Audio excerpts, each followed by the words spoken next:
Let's cut to the chase. There's a lot to unpack in this episode, and I don't want to jinx anything.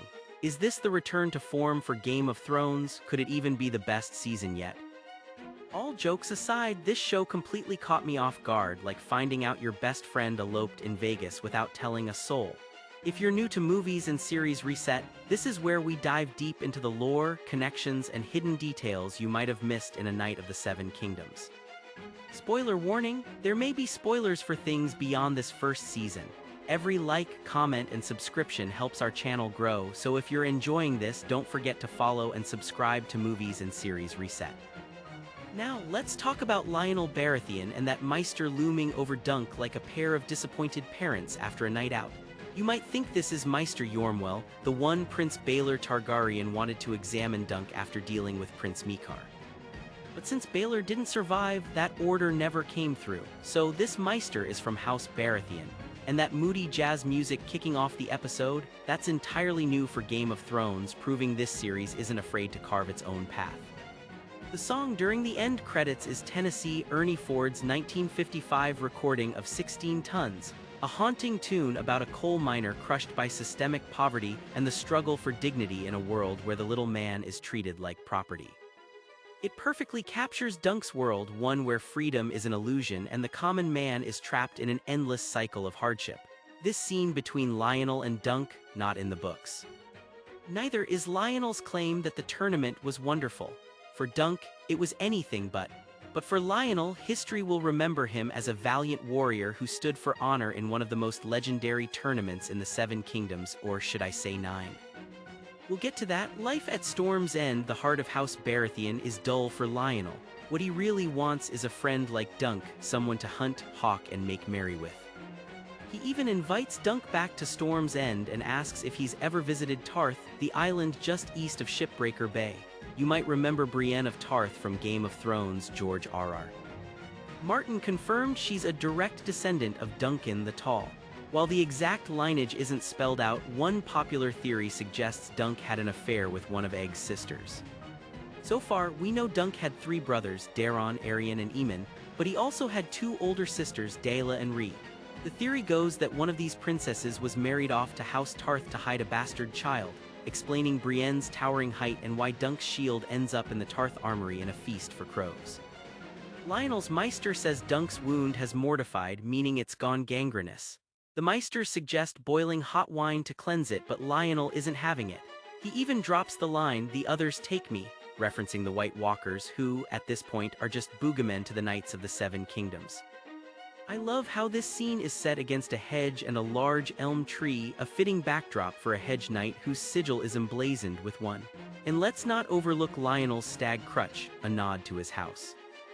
Lionel offers Dunk a place at Storm's End, promising to love him like a brother. But Dunk's response is what really matters. "All I do is bring pain and suffering to those around me." As we'll see throughout the episode, Dunk feels a tremendous amount of guilt for Prince Baelor's death. As he'll later tell Prince Mikar, he may not have been the one to swing the mace that killed him, but it was for Dunk that Baelor died. If Dunk truly believes he only brings pain and suffering to those around him, then this is the reason he initially declines Mikar's offer to take Aegon as his squire. "I think I'm done with princes," he says, but we'll get to why he changes his mind later. Lionel, meanwhile, has little respect for the sacrifice Baelor made. Any good dragon is a dead dragon. For Lionel, Baelor's involvement was one of cowardice. His 3 Kingsguard wouldn't dare attack him, let alone Steffon and his nephews. The only person who might possibly harm him is his brother Mikar. So the risk he went into the battle with was extremely low, at least compared to knights like Humphrey Harding, Beesbury, and Apple. In fact, Sir Humphrey Harding and Sir Humphrey Beesbury both lost their lives in this battle. It makes me think of Sir Robin Wrisley's remarks toward Baelor on how the gods will look down on a warrior whose opponents can't fight him. Lionel kind of answers this by stating the gods don't favor a fraud. So why do they favor Dunk? If you believe Dunk was never truly knighted by Sir Arlen, then he is a fraud. The book leaves it ambiguous as to whether Dunk was actually knighted. However, the show leans heavily into the never-knighted side, including this scene mere hours before Sir Arlen's death, where Dunk questions his master on why he's never been knighted. It's still technically possible that Sir Arlen knighted him sometime after this scene and before his death.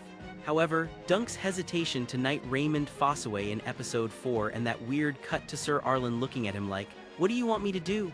paints a pretty clear picture in my mind.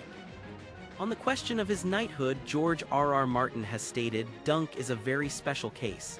He's a knight who may not be a knight. The question of his knighthood is something that I will continue to explore, but as you've seen in the books, he certainly behaves more like a true knight than many of the true knights we meet. George is implying that even if Dunk wasn't knighted, what makes a true knight is not his sword, armor, or name, but his actions, and Dunk behaves more like a true knight than many in the land. In addition to wanting a friend at Storm's End, Lionel warns of war on the horizon. Remember, Westeros has enjoyed 13 years of relative peace since the end of the First Blackfyre Rebellion, the aftermath of which we briefly saw with younger Dunk. The war Lionel is referencing is most likely the Second Blackfyre Rebellion, which takes place 3 years after the events of the Ashford Tournament and serves as the backdrop for the third Dunk and Egg novella, The Mystery Knight. While Lionel doesn't appear in the second novella, it certainly seems the writers are setting him up for future appearances. He does meet Dunk later on in a different story, but we'll get to that in a bit. Prince Baelor is burned in the traditional Targaryen way, by fire, but there are no dragons to light it like we saw with King Viserys' wife and child in House of the Dragon. However, I'm more interested in who is and isn't in attendance. There's some controversy over who some of these people are, particularly this older man and woman. At this point, we haven't received confirmation whether this older man is King Daeron II along with his wife, Queen Miriah Martell. Keep in mind, rough estimates indicate a typical horse ride from King's Landing to Ashford could take up to 2 weeks.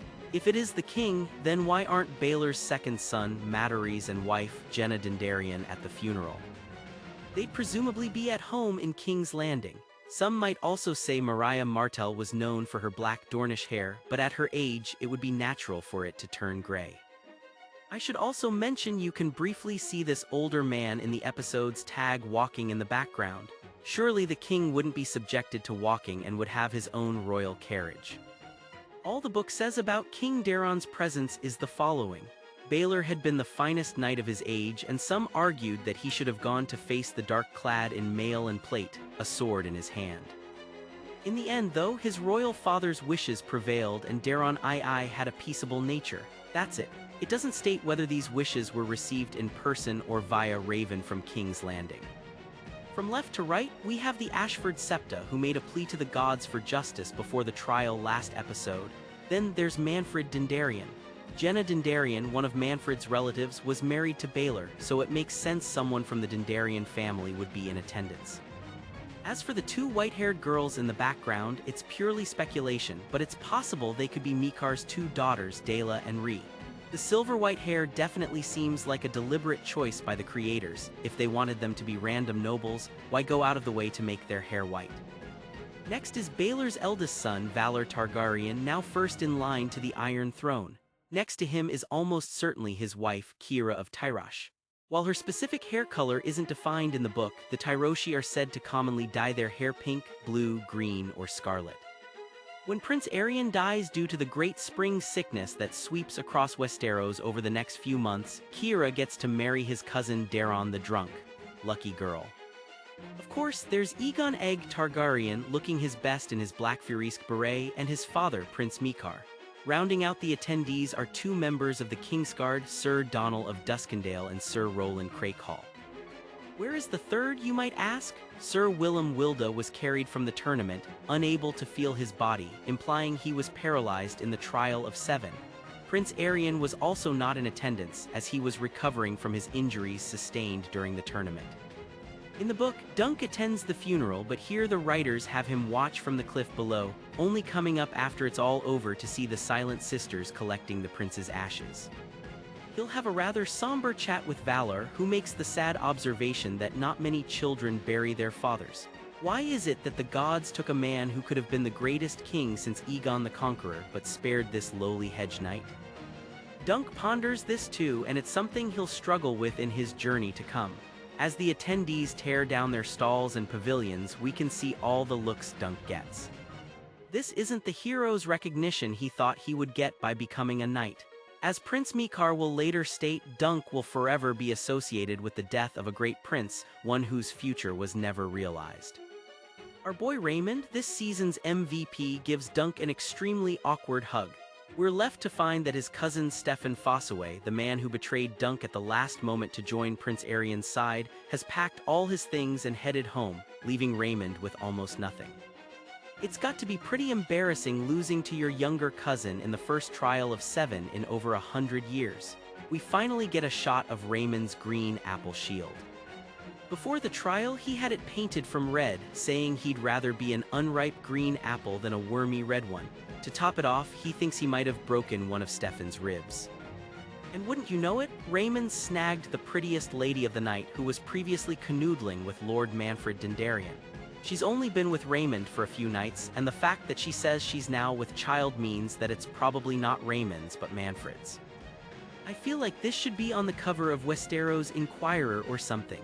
She and Raymond will go on to create a splinter contingent of House Fossaway, the Green Apple Fossaways, while the Red Apple Fossaways remain at Cider Hall. The Green Apples set up shop in New Barrel, which makes sense now that Raymond mentions he'll probably build a barreling business. Rowan Fossaway isn't in the book, but fans have really enjoyed her addition to the show, and it's nice to see Raymond happy. Dunk is called for a meeting with Prince Mikar. It's interesting that he's sitting in the same chair and in front of the same book his brother was just a few days earlier. Mikar states that Arian will be sent to the Free Cities, hoping it might change him for the better. The book states he's sent to Lyse, returning some 10 years later during the Third Blackfyre Rebellion in 219 AC. And you're probably like, whoa, how many Blackfyre rebellions are there? There are 5 if you count the War of the Ninepenny Kings, but that's a topic for a different video. Mikar will have to live with people whispering whether he killed his brother on purpose. I genuinely believe he didn't intend to do so. He never wanted Arian to demand a trial of 7, never wanted his brother to join the battle. And even if he was making some grand play for the throne, there are 6 other people in front of him. Dunk laments that he had to fight to save his hand and foot, but his sorrow is so deep he wonders if he could have spared one. Will there be a day the realm will need his foot more than a prince's life? We'll never know the answer to this. However, it is unquestionable the impact Dunk will have on all of Westeros as the show continues to delve further into his story. As Joffrey says in Game of Thrones, Sir Duncan the Tall, 4 pages for Sir Duncan, he must have been quite a man. So they say, Mikar makes an unusual offer to Dunk. Even though this man is partly responsible for his brother's death, Mikar offers him arguably the greatest position a lowly knight could have, short of joining the Kingsguard. In exchange for allowing Egg to squire for him and swearing his sword to Prince Mikar, Dunk would be given a place at the Targaryen summer home of Summerhall. There he would train Egg while simultaneously being taught by the best master satarms in the 7 kingdoms. Although Dunk was taught by Sir Arlen, there's still a lot for him to learn, but remember what Dunk said to Lionel: "All I do is bring pain and suffering to those around me." By rejecting Mikar's offer, he truly believes he's protecting Egg. He is embodying the ideals of a true knight by rejecting coin and prestige to protect the innocent. But here's the interesting thing: Prince Mikar believes the opposite. He believes Egg being with Dunk is the very protection he needs. You see, Egg's life without Dunk would be bleak. One of Egg's brothers has made his life a living hell by threatening to cut off Egg's manhood. His other brother is a drunk, and the third is halfway across the continent studying to become a Maester. Mikar himself has already failed his first 3 sons. In fact, in his last line to Dunk, he refers to Egg as his last son.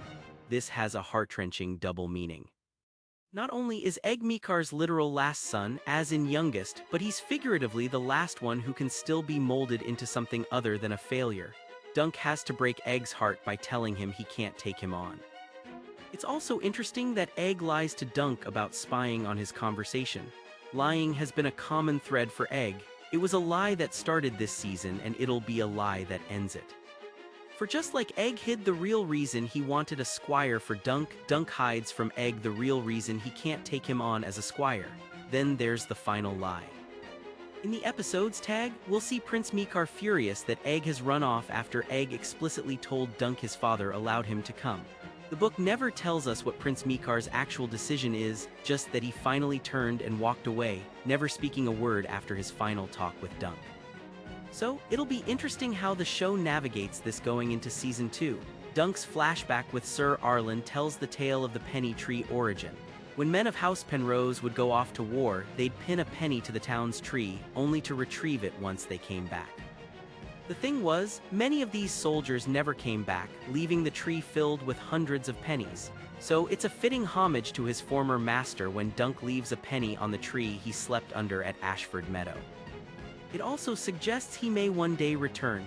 Also, shout out to the Sir Arlen death fakeout, which still keeps intact the ambiguity of Dunk's knighthood, but we can assume he dies shortly after this scene. Now that coffin, wild. Who had the idea to keep it inside? We can hear in the background revelers paying tribute to Sir Humphrey Harding and Sir Humphrey Beesbury, both of whom passed away in the tournament. You can even see Sir Donal of Duskendale over here, who's believed to have been Beesbury's killer. Raymond isn't exactly the sharpest tool in the shed when he thinks it's literal magic that's causing the bees to hover around the coffin. There's this quick 3-second shot of two kids playing, with one saying, "Do you yield, dragon whore?" These look like two noble kids, one from House Harding and one from Beesbury, reenacting Dunk's victory over Prince Arion. It just goes to show how quickly stories will spread around the kingdom about this monumental event, so much so that kids will reenact it. Dunk can't believe that Prince Daron has the audacity to show himself around here. It was partly Daron's fault Baelor and the others are dead, as Daron created the lie that Dunk kidnapped Egg in the first place. But Daron's come here on a mission.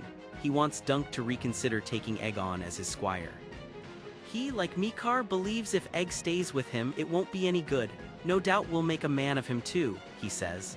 Then Daron questions whether madness is inherited or the result of our upbringing. He states that Arion was once a good child, implying that it's our upbringing that shapes us into who we are. I think this is ultimately what spurs Dunk to agree to take on Egg under his own conditions.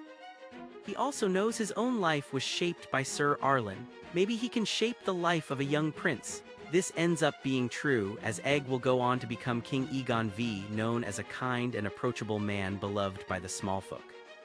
By traveling the kingdoms and living like a member of the Smallfolk, Egg would have the unique perspective of knowing what it was like to live the life of a peasant. This will undoubtedly shape how he'll rule the 7 kingdoms, or should I say 9. At the end of the episode, Egg corrects Dunk that there are actually 9 kingdoms. In reality, both 7 and 9 are technically correct, but for different reasons. 7 comes from the formal name of the realm established by Aegon the Conqueror during his conquest. While that was over 200 years ago, a lot has changed. 9 Kingdoms is more in line with Westeros today, and it's more of a geographical distinction than a political one. These include the North, the Vale, the Iron Islands, the Riverlands, the Westerlands, the Reach, the Stormlands, Dorne, and the Crownlands.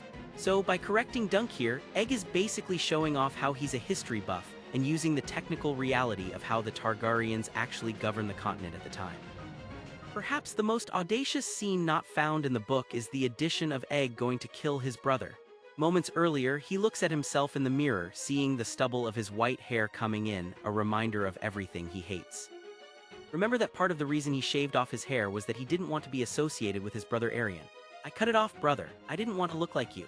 Knowing that his dream of leaving his family to squire for Dunk has been dashed and he'll go back to living with his sadistic brother, who he likely doesn't know will be sent off to the Free Cities just yet, this seems like the only option for him.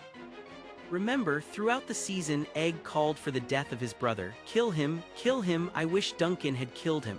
I guess he forgot the words of his uncle, and the Septons say we must love our brothers. Kind of ironic coming from a guy who will be killed by his brother. Luckily, Mikar is there, and without saying any words, he puts his hands on his son's shoulders and we hear the knife drop. Mikar doesn't scold his son, he empathizes with him. Egg's decision here is not just a failure on Egg's part, but Mikar's as a father. Dunk requests an audience to see the prince. But before that, we get one last cameo from Gwyneth Ashford, the young lady whose name day was the very purpose for this tournament in the first place. She tells him she does not blame him for ruining her name day and that he was right for what he did. Certainly a bit of a change from when she said, "You're big and stupid," a few days earlier. In his final meeting with the prince, Dunk recalls Baelor's need for good men by taking on Egg as his squire. Perhaps this would be his way of giving Baelor what he wanted, a good man who will eventually become king. So, Dunk will take him on, but only on the condition he learns what it's like to live the life of a hedge knight. Egg will learn, as Dunk learned on the road, sleeping in inns and stables, working for landed knights and lesser lords. At first, Mikar is against this. Stables and hard salt beef are no life for a prince, but as Dunk retorts, the life of a prince certainly didn't work out for Daron and Arian. Although not explicitly said, it seems to me that Mikar isn't willing to give up his last son.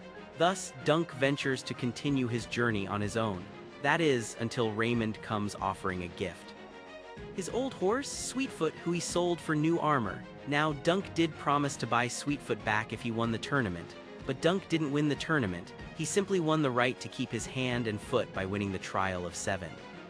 There isn't any cash prize for that, so Dunk essentially comes out of the tournament poorer than when he went in. Raymond, the absolute gem of a man, buys Sweetfoot back for him. But ultimately, Dunk gives Sweetfoot to Raymond, stating life on an orchard will be better for her. Raymond even feeds her a green apple. He also comes bearing news that Lionel wants Dunk as his stag, essentially in his service at Storm's End. Dunk will reject this, and it made me think of what Lionel says should Dunk not join him: "I'll hate you like a brother." In the world of ice and fire, we learn that Duncan the Tall will eventually face Lionel in a trial by combat. This happens when Egg, now King Aegon V, has his son Prince Duncan Targaryen break his betrothal to Lionel's daughter to marry Jenny of Oldstones. Dunk ends up winning the duel, and Lionel yields, eventually leading to a resolution where Egg agrees to marry his daughter Rhaelle to Lionel's heir Ormond Baratheon, the grandfather of Robert Baratheon. So we can see here how Dunk and Egg's story is weaving the history of all of Westeros leading up to Game of Thrones itself. Egg joins Dunk, stating his father says he can serve him. "That was a lie," Dunk says. And immediately, Dunk gets to work correcting him, saying, "Serve you, sir," and issuing orders. If Egg is going to squire for Dunk, he will not be treated like a prince. He's going to live the life of a real hedge knight and his squire. But where should they go off to next? Egg suggests the Red Mountains leading to Dorne, and Dorne is where Tanselle was last headed.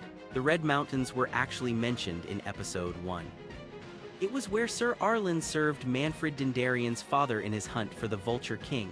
And as we end, we get this beautiful symbolic shot of Sir Arlen veering off. His journey is over.